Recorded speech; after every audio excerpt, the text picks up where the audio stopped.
Hej. Vad sa du hette? Torsten Lager. Ja, men det var det där jag sökte, ja. Vad gör du för något? Jag kollar på TV. Vad kollar du på? X-Factor. Ja, men det är repris ju. Ja. Varför kollar du inte på det i fredags? Jag vet inte. Jag var upptagen. Vad gjorde du då? Jag vet inte. Jo, du måste veta det. Nej. Jo. Men är det kul då? Ja, det är kul. Jaha, varför kollar du på X-Factor?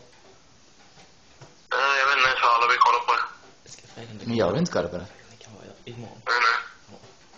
Nej. Ja, då kan vi vara imorgon. Va? Kan vi vara imorgon? Jag vet inte.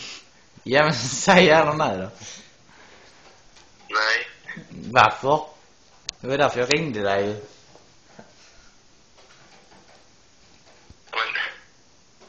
Vad är det? Ja, men vadå? Men skit i då. Ställ den. Jag ser knappt. Varför vill du inte vara med mig? Eller du vet inte vem jag är? Känner inte igen min röst? Va? Allvarligt. Är det Aldin? Aldin? Vem fan det är? Vem fan är Aldin?